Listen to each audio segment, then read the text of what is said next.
Kerala as Kerala. News: The Union Cabinet approved the proposal to rename Kerala as Kerala and initiated the constitutional process through the Kerala Alteration of Name Bill 2026. Historical background: Origin of the name Kerala. The origin of Kerala is explained through multiple theories. It is mentioned on Kerala Putra in Ashoka's rock edit to 257 BC, associated with Kerala dynasty. The name is also believed to come from Cheram, referring to ancient Chera kingdom. Scholar Herman linked Kerala to Cheram, meaning joined land, where Alam means land or region. Movement for a unified Kerala.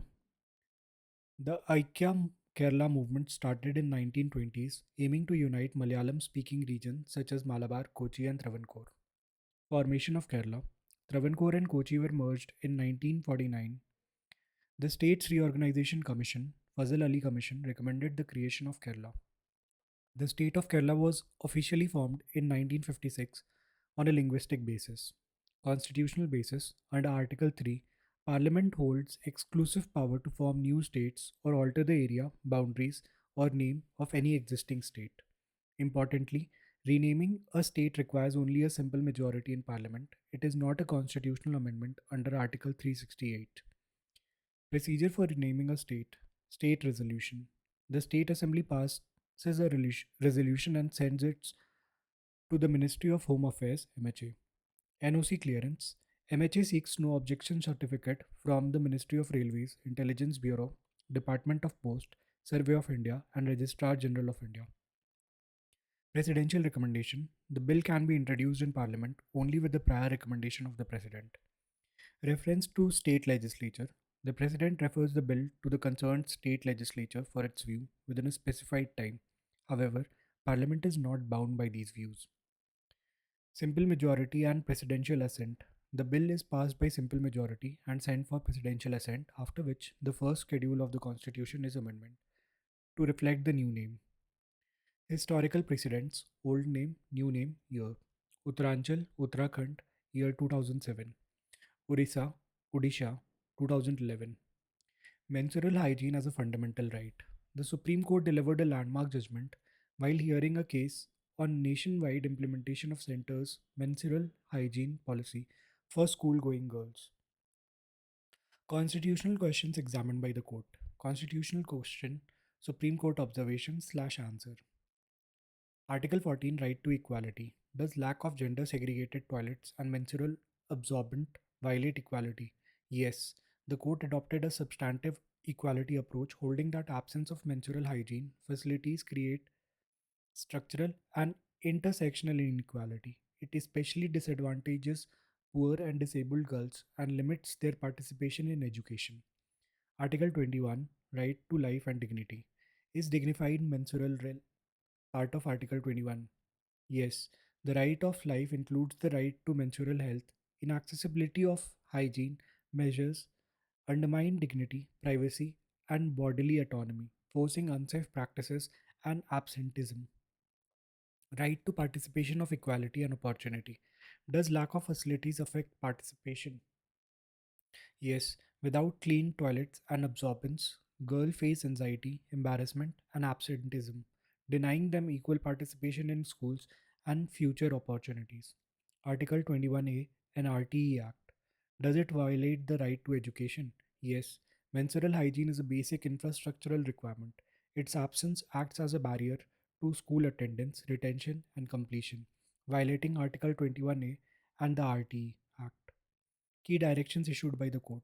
Mandatory institutional measures. School must ensure sanitation, separate functional toilets, free sanitary napkins, preferably through vending machines, and dedicated menstrual hygiene management corners.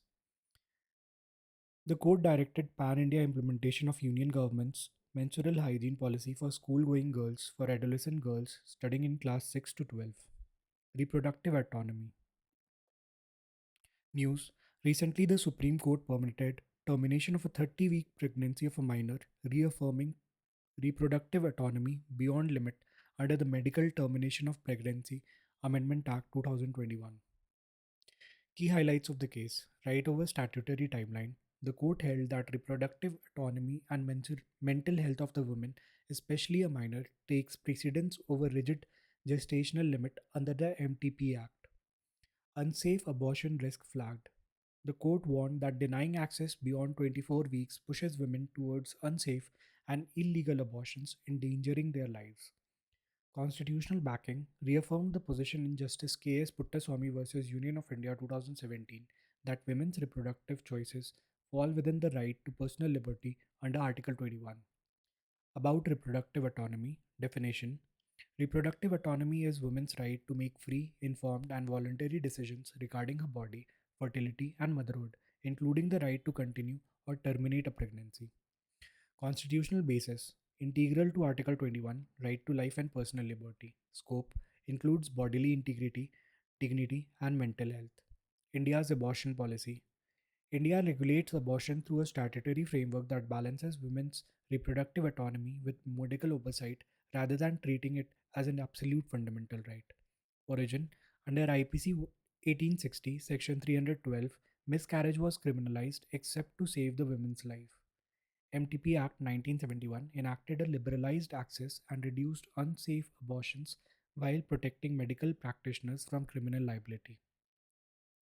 MTP Amendment Act 2021 allows abortion up to 20 weeks with the opinion of one doctor, permits abortion between 20 to 24 weeks for specified categories such as rape survivors, minors, and widow divorcees.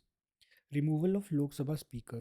News: opposition parties are considering moving a resolution Om to remove Om Birla, alleging partisan conduct and repeated disruptions and suspensions of MPs. They claim the leader of opposition was denied an opportunity to speak during the motion of thanks to the president's address.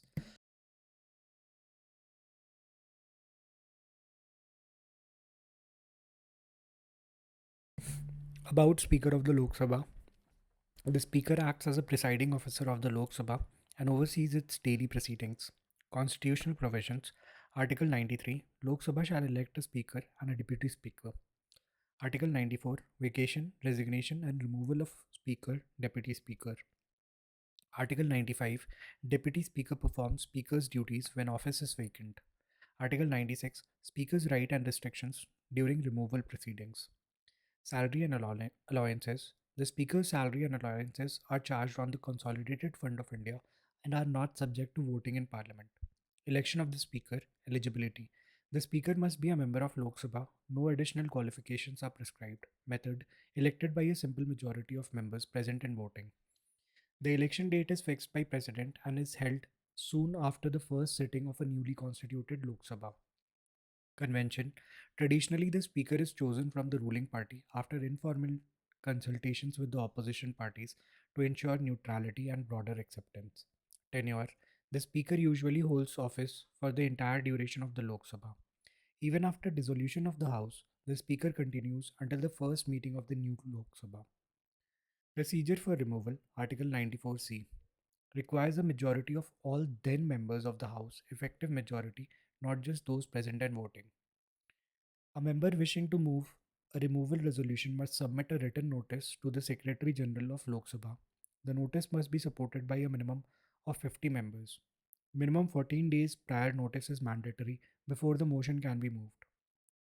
After notice is received, a motion for leave is entered in the list of business on a day fixed by the Speaker.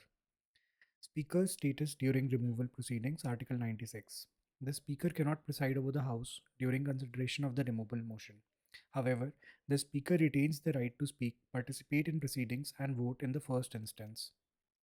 The Speaker cannot cast a casting vote, tie breaking vote during this period. Historical instances and removal motions. First instance, 1954, against G.V. Mavlankar during the first Lok Sabha.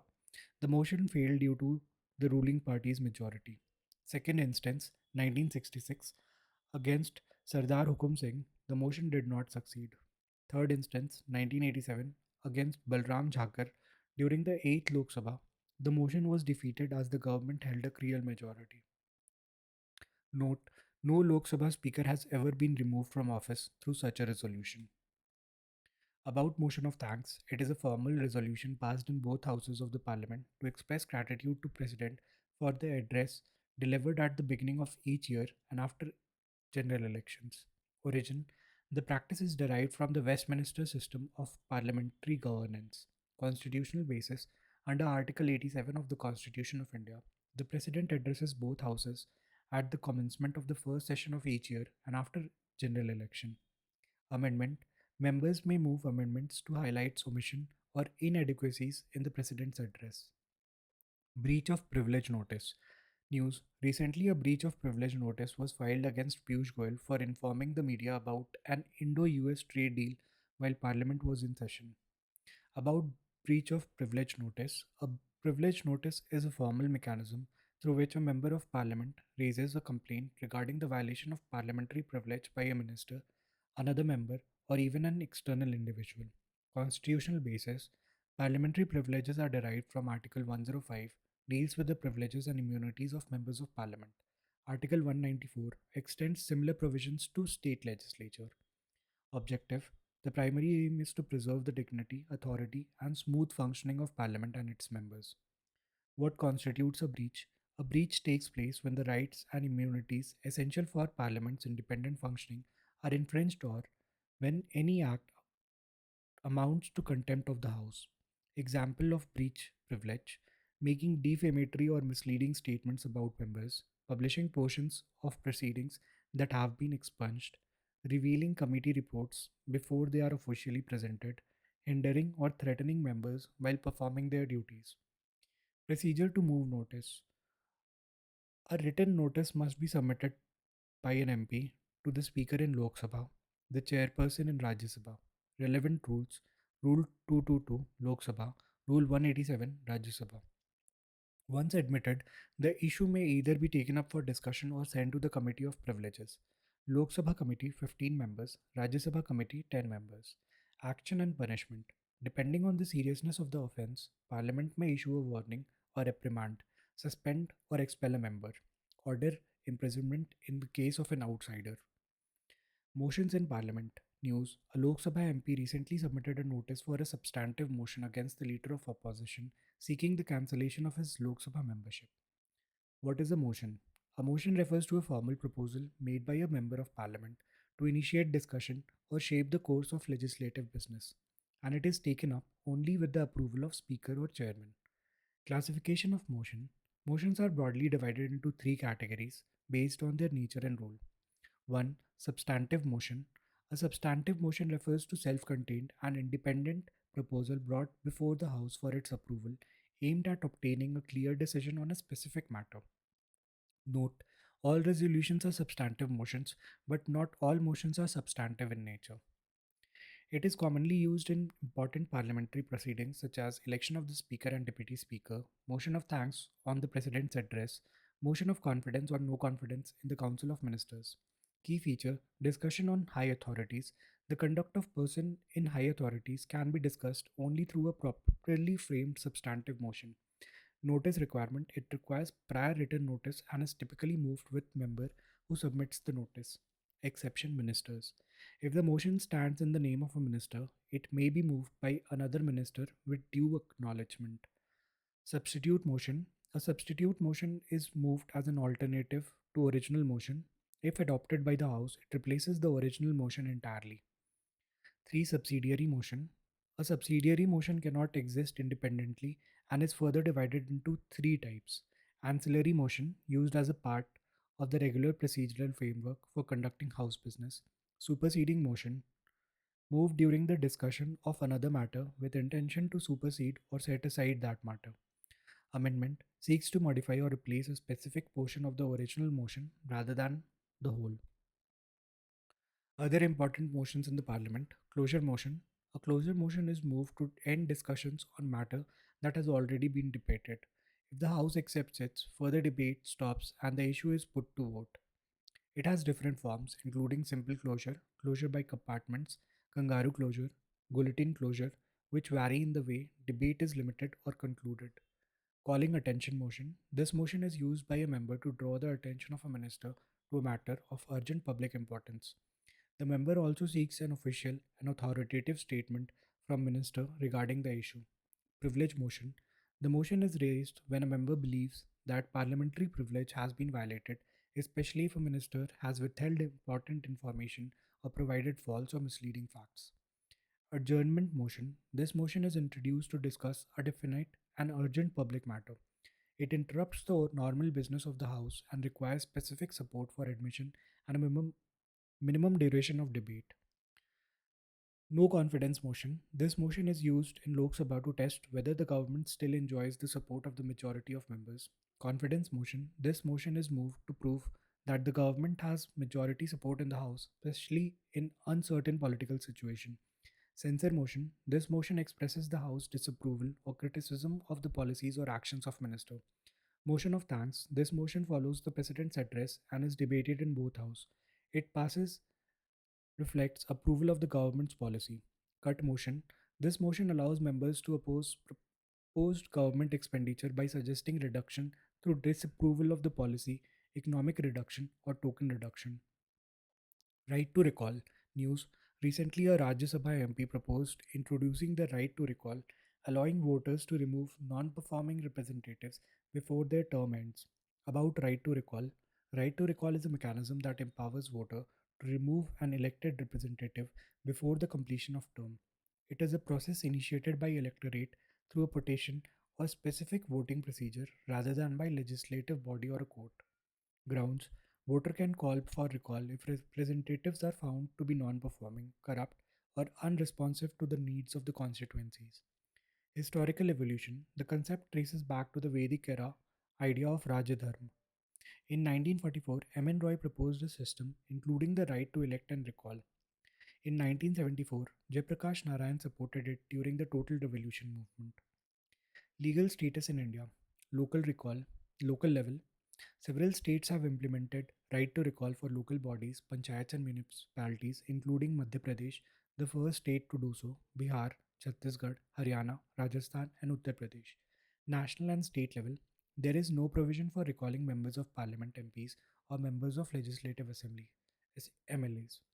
Other tools for direct democracy, referendum, a procedure where a proposed law or significant issue, like constitutional amendment, is referred to the electorate for direct yes or no vote. In India, historical referendums occurred in Sikkim 1975 to join the Indian Union. Initiative, a process allowing citizens to propose a new law or constitutional amendment by gathering a specific number of signatures or petition. Countries like Switzerland frequently use this tool. Plebiscite, typically used to obtain the opinion of people on issues of public importance, such as territorial dispute or independence. Unlike a referendum, it is often used for non legislative matters. Removal of the Chief Election Commissioner. News. Opposition parties are planning to bring an impeachment motion against the Chief Election Commissioner over allegations of biased conduct. About removal of Chief Election Commissioner, constitutional safeguard. To ensure independence of the Election Commission, the Constitution provides strong security of tenure to CEC. Under Article 324, Clause 5, service conditions of tenure of election commissioners are determined by the President subject to parliamentary laws. The CEC can be removed only in the same manner and on the same grounds as a Supreme Court judge. Service condition cannot be altered to the CEC's disadvantage after appointment. Other election commissioners, regional commissioners, can be removed only on the recommendation of CEC. The Chief Election Commissioner and other election commissioners' appointment, condition of service, and term of office Act 2023 retains the same constitutional procedure. Grounds of removal. The removal can only be on the ground of proved misbehavior or incapacity. Note, the term impeachment is technically used only for the President. Article 61. For CEC, the correct term is removal. Removal procedure. 1. Initiation of motion. A removal motion can be introduced in either houses of the parliament. Requires signature of 100 members of Lok Sabha or 50 members of Rajya Sabha. Admission and inquiry. The Speaker, Chairman, may admit or reject the motion. If admitted, three-member inquiry committee is formed. Supreme Court of a Supreme Court judge, Chief Justice of a High Court, and a distinguished jurist. Investigation. The committee examines charges, CEC gets full opportunity to defend. If charges are not proved, process ends. If proved, report is submitted to the parliament. 4. Voting in parliament. Motion must be passed in both houses with special majority. A special majority means a majority of the total membership of the house and the majority of not less than two-thirds of the members present and voting. 5. Final removal. After passage, an address is sent to the president. The president issues the removal order. Recommendations of the 16th Finance Commission. The report of the 16th Finance Commission Chairman Dr. Arvind Pangaria was tabled in Parliament on February 1st, 2026 for the 5-year period between 2026-27 to 2030-31. Key recommendations of the 16th Finance Commission. Vertical devolution. The share of central taxes given to state remains 41%, same as recommended by 15th Finance Commission. Earlier, 15th Finance Commission had reduced it from 42% recommended by 14th Finance Commission. This 41% does not include cess and surcharges imposed by the center. Criteria for horizontal devolution. The 16th Finance Commission 2026-31 has revised both the criteria and their weightages compared to the 15th Finance Commission 2021-26. Weightage of criteria. Income distance 15th Finance Commission 16th Finance Commission 45%, 42.5%. Population 2011 15%, 17.5%. Demographic performance 12.5%, 10%. Area 15%, 10%. Forest 10%, 10%. Tax and fiscal effort 2.5%, not included. Contribution to GDP not included, 10%. Key criterias: income distance, per capita GSDP distance. It measures the gap between a state's per capita GSDP and the average of the top 3 high income states. Calculated using average data from 2018-19 to 23-24, excluding 2021. States with lower income level receive a higher share to ensure fairness in distribution. Demographic performance. The 15th Finance Commission used total fertility rate (TFR) to reward population control. The 16th Finance Commission now uses population growth from 1971 to 2011. States with lower population growth during this period get a higher share. Forest. In the 16th Finance Commission, consider both the total forest area share, increase in forest cover 2015 to 23. It also includes open forest. Earlier, only dense and moderately dense forests were counted and only total share was considered. Contribution to GDP, introduced as a new criteria by the 16th Finance Commission, replaces the earlier tax and fiscal effort parameter. Rewards states based on their contribution to national GDP, calculating using the square root of a state's GSDP relative to the total of all states. Based on average nominal GSDP from 2018-19 to 23-24, excluding 2021. Grants and aid total rupees 9.47 lakh crore. Focus is mainly on local bodies, urban and rural, and disaster management. Grants such as revenue deficit, sector specific, state specific grants have been discontinued. Local body grants total allocation 4.4 lakh crore for rural local bodies, 3.6 lakh crore for urban local bodies. The share for urban bodies has increased from 36% 15th FC to 45%, considering expected 41 urbanization by 2031. Structure of grant: 80% basic grant, 20% performance based grant, equally divided between state and local performance. Conditions for receiving funds: proper formation of local bodies, timely audits and publication of accounts, setting up state finance commissions on time. Performance grant require improvement own source revenue. Tied versus untied funds. Basic grant 50% tied to sanitation, water and waste management, 50% united. Performance grant fully united. Special urban grants, infrastructure support for water management, wastewater management in cities with 10 to 40 lakh population 2011 census. Urbanization premium, one time grant for merging peri-urban areas and preparing a rural to urban transition policy. Disaster management, total allocation 2,04,401 crore for State Disaster Relief and Management Fund. Cost sharing pattern 90 is to 10 for northeastern states and Himalayan states, 75 to 25 for all other states. New addition heat wave and lighting recommended to be classified as a national disaster. Technology upgrade the National Disaster Management Information System will be upgraded into a comprehensive system for both union and states. Other recommendation fiscal roadmap. The center should reduce its fiscal deficit to 3.5% of GDP by 2030-31, while states should keep their at 3% of GSDP. Off budget borrowings must be stopped and fully included in fiscal deficit and debt calculations. Power sector reforms, states should move towards privatization of discoms. A special purpose vehicle can be created to handle existing debt, which may later be repaid using funds from special assistance scheme only after privatization is completed. Subsidy expenditure. States should rationalize subsidy, especially unconditional cash transfers, with wide and untargeted coverage. Clear exclusion criteria and proper review system should be introduced, and off-budget borrowings for subsidies should be stopped. Public sector enterprise reforms. States should review and close 308 inactive SPSEs and adopt disinvestment policies for weak enterprises.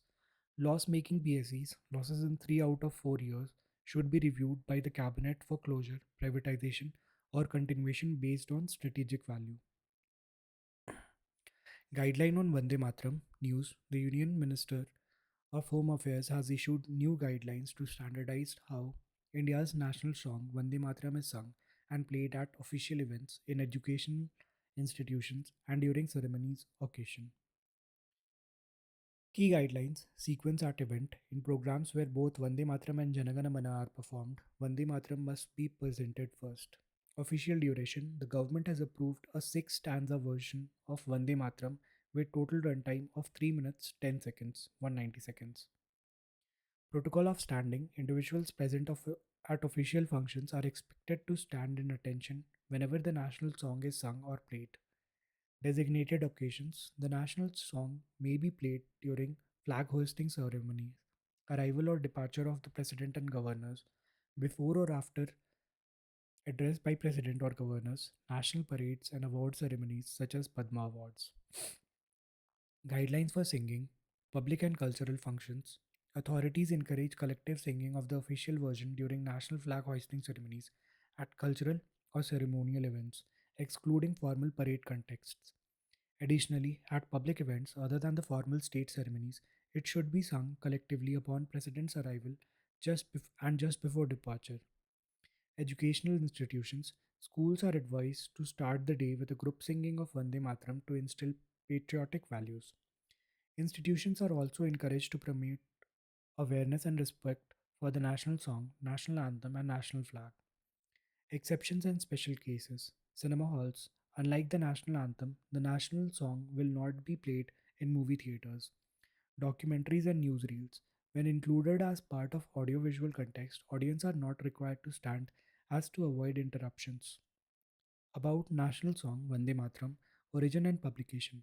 Composed by Bankim Chandra Chatterjee, it was first published in the journal Banga Darshan on 7th November 1875. Literary context the song was later incorporated into his famous novel Anand Mand 1882, enhancing its nationalist appeal. National movement role it became a powerful symbol of freedom struggle and national awakening, inspiring revolutionaries and mass movements. First public redemption, it was first sung on at the 1896 session of the INC by Rabindranath Tagore. Official status the Constituent Assembly adopted it as the national song on 24 January 1950, although the Constitution does not explicitly mention a national song. About national anthem Janagana Mana. The national anthem Janagana Mana was written by Rabindranath Tagore and was adopted on 24th of January 1950. It was first performed on 27 December 1911 during the Calcutta session of Indian National Congress. Justice Geeta Mittal Committee. The Supreme Court has extended the tenure of Justice Geeta Mittal Committee until 31st of July 2026, ensuring continuity in victim support and formally regularizing its functioning in Manipur. About Justice Geeta Mittal Committee formation, the committee was set up by the Supreme Court in August 2023 in response to ethnic violence in Manipur involving Meitei and Koki communities. Composition: it is a three-member, all-women panel of retired High Court judges. Chairperson: Justice Geeta Mittal. Members: Justice Shalini Phansalkar Joshi and Justice Asha Menon. Mandate: to oversee relief, rehabilitation, compensation, and humanitarian assistance for victims affected by violence that began in May 2023. Functioning: the committee has been submitting regular reports to the Supreme Court on its progress.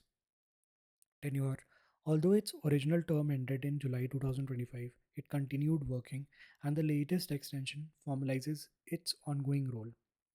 National Dental Commission (NDC) News: the National Dental Commission has been constituted recently to improve the quality of dental education and align it with global standards.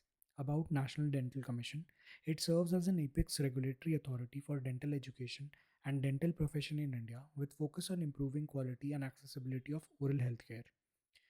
It has replaced the Dental Council of India (DCI). Legal basis: established as a statutory autonomous body under the National Dental Commission Act 2023, which supersedes the earlier Dentist Act 1948.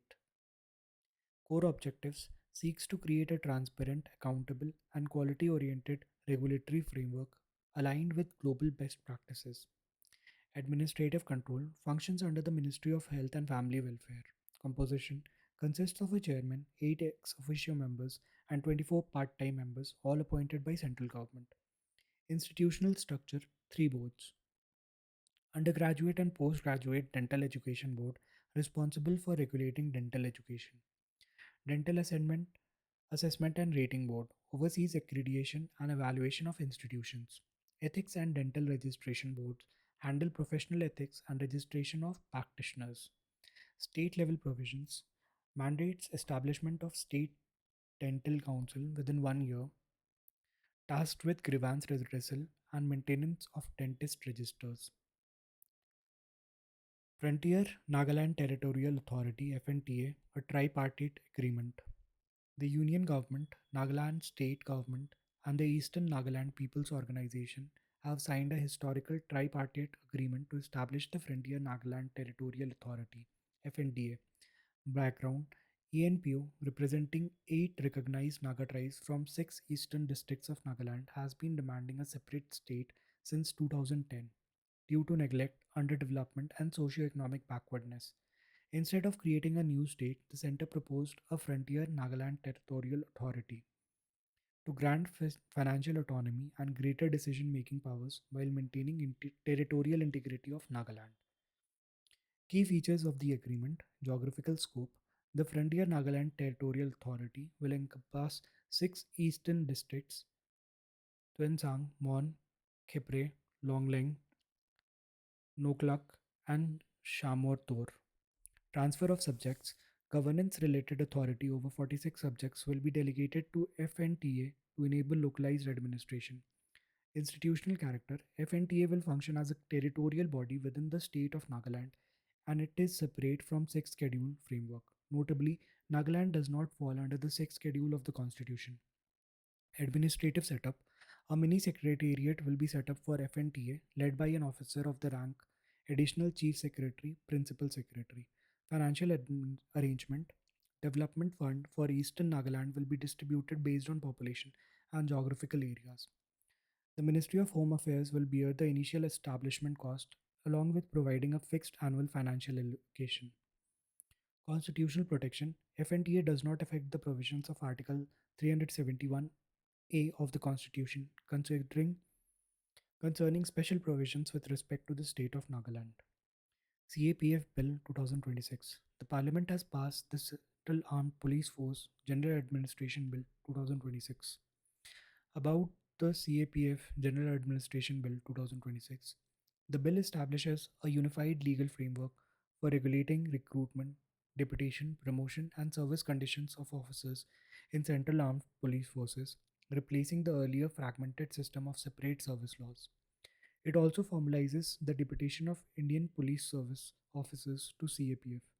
This follows a 2025 Supreme Court directive that called for a gradual reduction in IPS deputation at the level of DIG and IG within 2 years. Key provisions of the bill.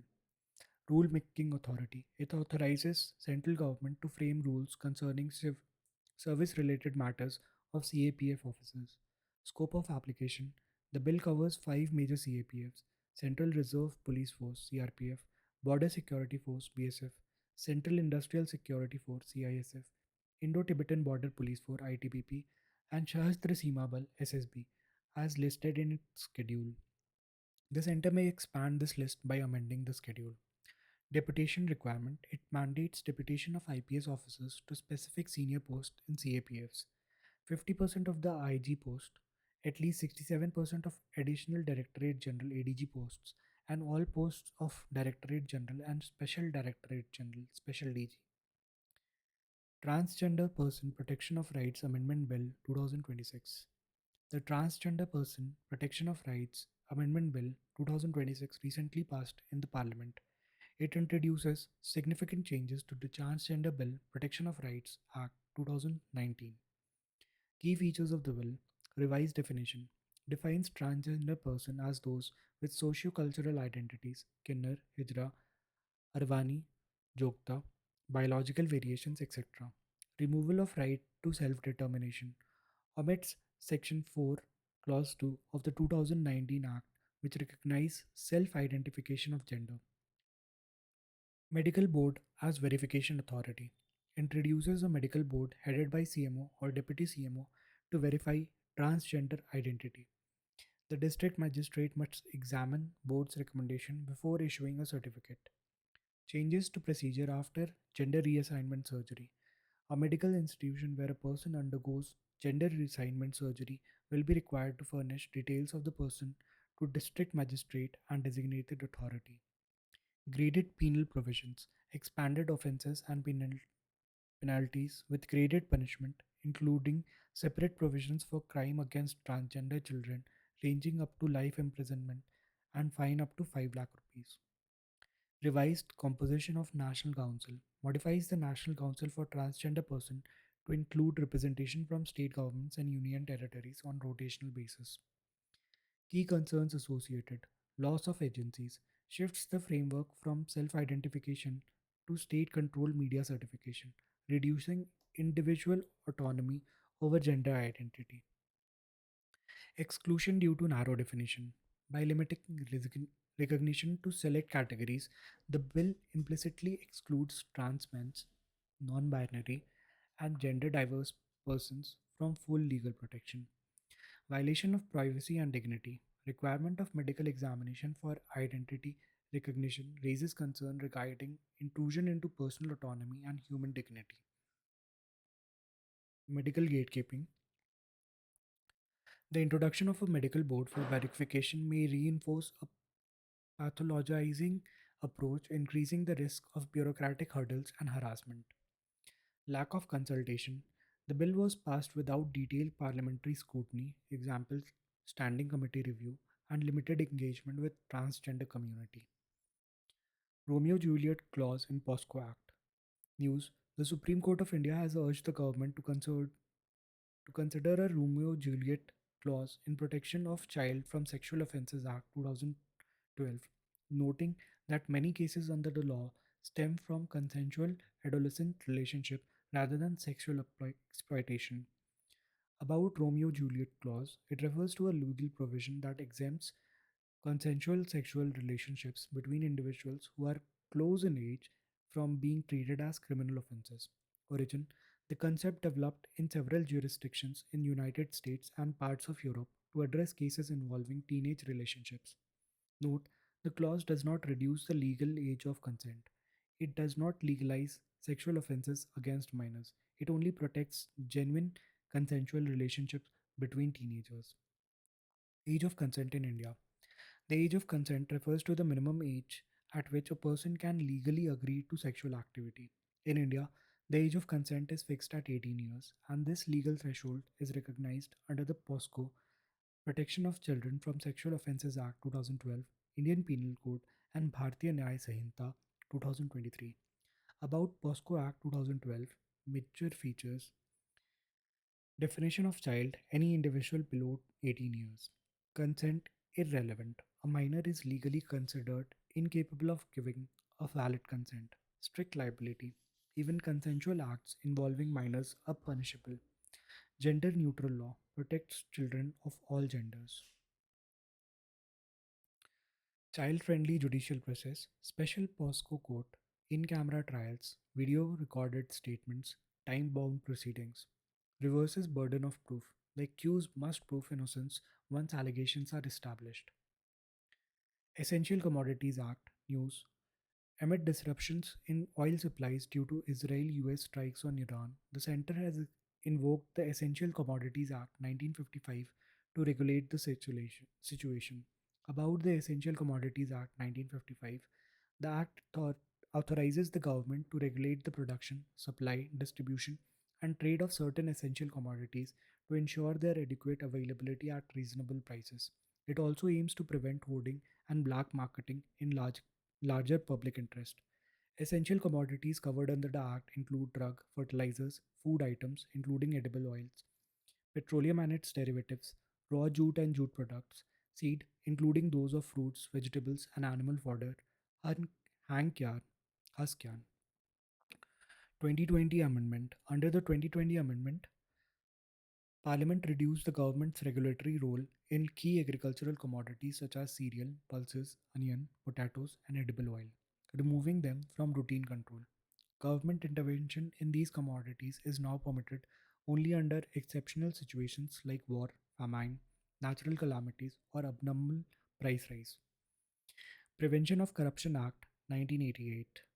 News in Center for Public Interest Litigation versus Union of India 2026, the Supreme Court delivered a split verdict on constitutional validity of Section 17A of the Prevention of Corruption Act 1988. Issue of Section 17A under the Prevention of Corruption Act PCA 1988. Section 17A, introduced through 2018 Amendment to Prevention of Corruption Act, mandates prior government approval before initiating any investigation against a public servant for actions performed in an official capacity. This provision has raised concerns regarding the impact on the independent anti corruption investigations.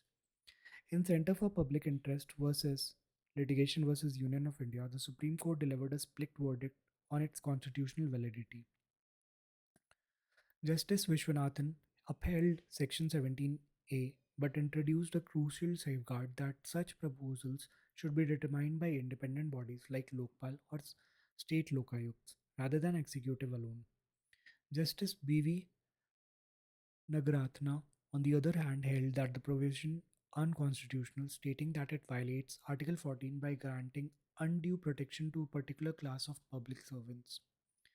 This issue must be seen in light of earlier judicial precedents such as Vineet Narayan versus Union of India and Subramaniam Swamy versus Director CBI, where court has struck down similar requirements of prior sanctions before investigation, emphasizing the need for accountability and independence in corruption probes. About the Prevention of Corrupt Act PCA 1988, it was enacted to combat corruption in public administration and ensure integrity in governance. It was further strengthened through the 2018 amendment to address evolving challenges aligning with contemporary anti corruption framework.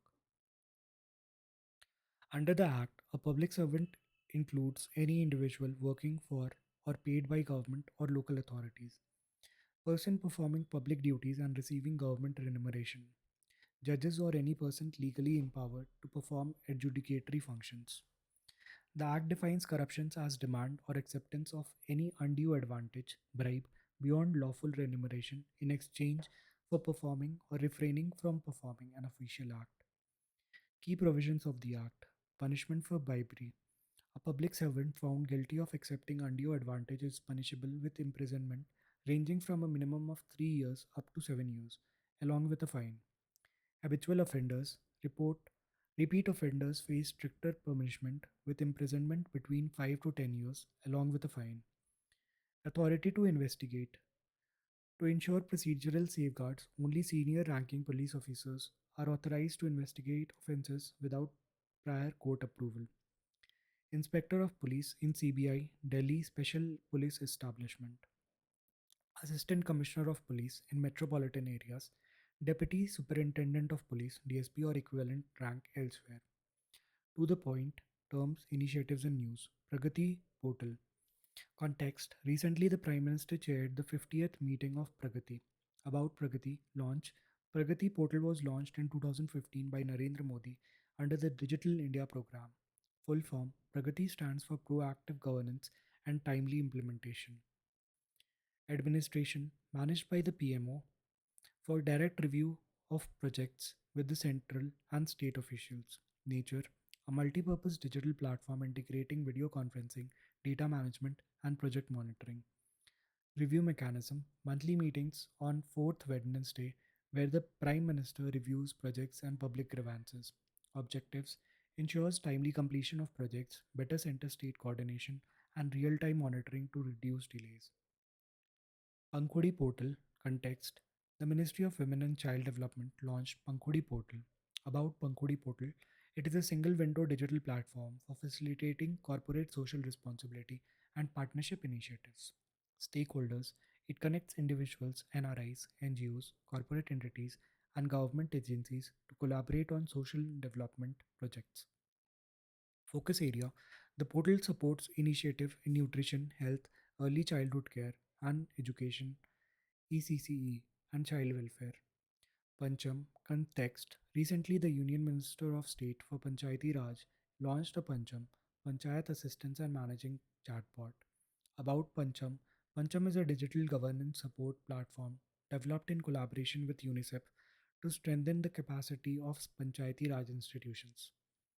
It enables elected representatives and local functionaries to access timely guidance, streamline administrative processes, and obtain essential governance related information in a simplified manner. Key features of Pancham user interface operates through WhatsApp, ensures ease of use and familiarity for PRI stakeholders. Data integration utilizes real time input from Gram Swaraj along with verified static databases such as local government directory, Gram Panchayat development plans, and schemes of Ministry of Panchayati Raj. Multilingual access supports 22 Indian languages through Bhashini. Target user designed primarily for PRI representatives and officials with certain access enabled with citizen access enabled via QR codes. Service delivery offers advisory, chatbot driven FAQs, short training modules, and mechanism for feedback and survey. Communication channel establishes a direct two-way digital interaction between the Government of India and Panchayat. Responsible Nations Index context. India secured 16th position worldwide in the first ever Responsible Nation Index RNI 2026. About RNI, it evaluates countries based on how responsibly they govern, moving beyond traditional metrics like economic size or military strength. Developed by World Intellectual Foundation in collaboration with Jawaharlal Nehru University and IIM Mumbai. Coverage, it evaluates the performance of 154 countries worldwide. Three core dimensions of RNI. The index is structured around three core dimensions. Internal responsibility evaluates dignity, justice, and citizen well being. Environmental responsibility assesses the stewardship of natural resources and climate action. External responsibility measures a country's contribution to peace, multilateral cooperation, and global stabilities. Top performer Singapore ranked first, followed by Switzerland second, and Denmark third. India ranked 16th globally. Corruption Perception Index 2025. Context. India climbed 5 places to 91st rank out of 182 countries in Corruption Perception Index 2025. About Corruption Perception Index, released by Transparency International every year. Methodology, it ranks around 180 countries and territories based on how corrupt their public sector is perceived to be using a scale from 0, highly corrupt, 200 very clean. It is a composite index made by combining data from at least 3 up to 13 different surveys, expert assessments conducted by reputed institutions. What CPI does not cover, it does not include people's direct experience or opinions about corruption, tax fraud, illicit financial flows, role of intermediaries like lawyers, accountants, financial advisors, money laundering, private sector corruption, informal economy and markets. Key highlights of CPI 2025: top rank, Denmark, score 89, holding the first position for the eighth year in a row. Lowest rank, most conflict affected country or highly repressive countries such as Venezuela, score 10, Somalia and South Sudan, both scoring 9. Sujal Gaon ID context. Union Ministry of Jal Shakti released the Sujal Gaon ID that enables complete digital mapping of rural piped water supply assets. About Sujal Gaon ID, it is a scheme based unique digital identifier for complete digital mapping of rural piped water supply assets.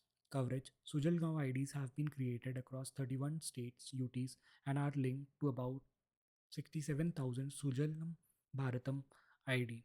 Integrated structure: each Sujalam Bharat ID combines infrastructure ID, assets like pipes and pumps, and service area ID, villages, households covered, forming a comprehensive digital footprint. Digital architecture: it is linked to the Sujalam Bharat national digital platform, enabling end to end source to tap mapping of rural water supply system for every village. Launch: it has been launched by Ministry of Jal Shakti under the Jal Jeevan Mission. Bug Bounty Program: the Unique Identification Authority of India has introduced its first formal bug bounty program. About the program objective, the initiative enables cybersecurity professionals to identify vulnerabilities in critical digital platforms managed by UIDAI, thereby strengthening system resilience. Expert participation: a selected group of 20 skilled ethical hackers and security researchers have been impaneled to assess key digital assets, including UIDAI official website, My Aadhaar portal, secure QR application, VBG Ramji Youth Digital Campaign. Context: the Ministry of Rural Development has launched nationwide VBG Ramji Youth Digital Campaign. About VBG Ramji Youth Digital Campaign objective: promotes active engagement of rural youth in developmental initiatives, aims to utilizes the creative and dynamic of young people for advancing rural development, livelihood creation, and employment opportunities. Participation: open to individuals aged 15 to 29 years. Interested candidates can enroll through MyBharat or MyGov portal. Incentive: includes a logo design competition under the campaign. The winner will be awarded 50,000 rupees along with official recognition. Bharat Taxi. Context: recently, Union Home and Cooperation Minister Amit Shah launched Bharat Taxi. About Bharat Taxi, nature: a cooperative based ride hailing platform offering an alternative to private app cab aggregators. Objective: ensures affordable, transparent service while improving driver earning and working condition. Nodal body: operated by Sahakar Taxi Cooperative Limited under Ministry of Cooperation. Model: follows a zero commission driver owned system where driver receive up to 80% of the fare directly.